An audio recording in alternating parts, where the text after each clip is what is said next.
Assembly సమావేశాల నిర్వహణకు ముహూర్తం ఖరారైంది. డిసెంబర్ 2వ వారంలో జరగనున్న శీతాకాల సమావేశాలు హాట్ గా జరిగే పరిస్థితి కనిపిస్తోంది. డిసెంబర్ 8కి కాంగ్రెస్ ప్రభుత్వం ఏర్పాటై ఏడాది పూర్తవుతున్న నేపథ్యంలో జరగనున్న సెషన్స్ అన్ని పార్టీలకు కీలకంగా మారనున్నాయి.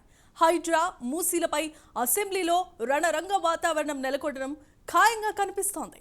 అయితే ఈసారైనా కేసీఆర్ సభకు హాజరవుతారా అన్నది ఆసక్తికరంగా మారింది.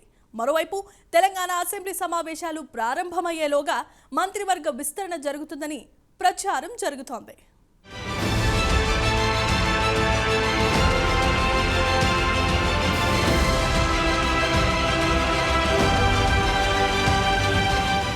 తెలంగాణ అసెంబ్లీ శీతాకాల సమావేశాలకు ముహూర్తం ఖరారైంది. డిసెంబర్ 9వ తేదీ నుంచి అసెంబ్లీ సమావేశాల నిర్వహణ జరగొచ్చని మంత్రి పొంగులేటి శ్రీనివాసరెడ్డి పేర్కొన్నారు. తెలంగాణలో కాంగ్రెస్ ప్రభుత్వం ఏర్పాటై ఏడాది గడుస్తుండటంతో సమావేశాల నిర్వహణ వాడివేడిగా జరిగే అవకాశాలు ఉన్నాయి.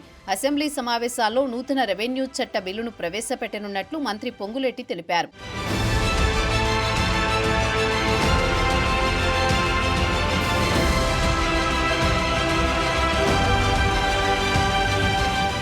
తెలంగాణ అసెంబ్లీ సమావేశాల అనంతరం సచివాలయంలో తెలుగు తల్లి విగ్రహావిష్కరణ జరగనుంది. అదే రోజు సోనియా గాంధీ జన్మదిన వేడుకల్ని కూడా ఘనంగా నిర్వహించేందుకు ఏర్పాట్లు జరుగుతున్నాయి. రేవంత్ రెడ్డి ప్రభుత్వం ఏర్పడి డిసెంబర్ 7తో సంవత్సరం పూర్తవుతున్న నేపథ్యంలో నిర్వహించే ఈ అసెంబ్లీ సమావేశాల ప్రాధాన్యత సంతరించుకోనున్నాయి. ఈసారి సమావేశాల్లో ఎలాంటి నిర్ణయాలు తీసుకుంటారు, ఏ శుభవార్తలు వినిపిస్తారు అన్న విషయాలపై చర్చ జరుగుతోంది. అయితే ఈ సమావేశాల్లో కీలక బిల్లులకు ఆమోదం తెలిపే అవకాశం ఉందని తెలుస్తోంది. ప్రధానంగా రెవెన్యూ సంస్కరణలో కీలకమైన ఆర్ఓఆర్ చట్టాన్ని అసెంబ్లీలో ఆమోదించనున్నారు. ఈ ఆర్ఓఆర్ చట్టం ద్వారా భూ సమస్యలకు చెక్ పెట్టొచ్చని రేవంత్ సర్కార్ భావిస్తోంది.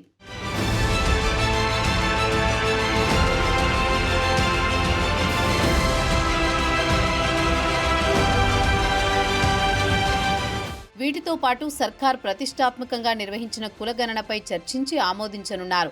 దీని ఆధారంగానే స్థానిక సంస్థల రిజర్వేషన్లను కూడా ప్రభుత్వం నిర్ణయించే అవకాశం ఉన్నట్టు తెలుస్తోంది.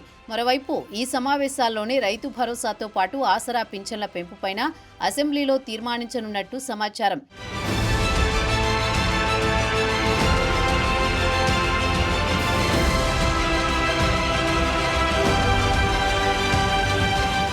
తెలంగాణలో బీఆర్ఎస్ తీసుకొచ్చిన ధరణి చట్టాన్ని ఆసరాగా చేసుకుని గత ప్రభుత్వంలో పెద్ద ఎత్తున అక్రమాలు జరిగాయన్న ఆరోపణలున్నాయి. రంగనాయక సాగర్ భూసేకరణ నోటిఫికేషన్ పేరుతో రైతులను మోసం చేశారని, గత ప్రభుత్వ పెద్దలు పెద్ద ఎత్తున భూములు కొనుగోలు చేశారన్న అభియోగాలపై ప్రభుత్వం విచారణ జరిపిస్తానంటోంది. ఈ అంశాలన్నీ అసెంబ్లీలో చర్చకు వచ్చే అవకాశం కనిపిస్తోంది.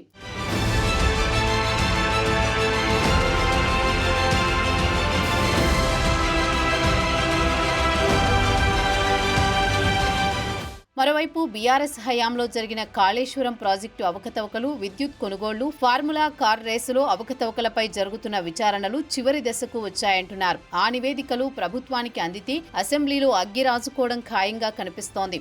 ఇక హైడ్రా, మూసీ అంశాలను అస్త్రాలుగా మార్చుకుంటున్న బీఆర్ఎస్, బీజేపీలు సైతం ప్రభుత్వాన్ని ఇరకాటంలోకి నెట్టడానికి ఇప్పటి నుంచే వ్యూహాలు రచిస్తున్నాయి.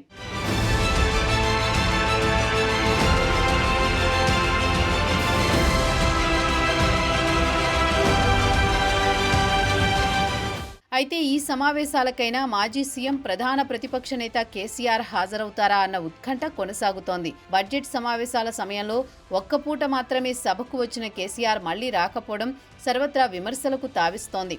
అయితే ప్రజాపాలన, ప్రజా విజయోత్సవాల సందర్భంగా నిర్వహిస్తున్న సభల్లోనూ సీఎం రేవంత్ రెడ్డి కేసీఆర్ను అసెంబ్లీకి రావాలంటూ ప్రతి వేదికపై నుంచి సవాళ్లు విసురుతున్నారు. మరి ఈసారైనా కేసీఆర్ అసెంబ్లీకి వస్తారా, లేదా ఎప్పటిలాగానే కేటీఆర్, హరీష్ రావే సభలో ప్రధాన ప్రతిపక్ష పాత్ర పోషిస్తారా అన్నది చూడాలి.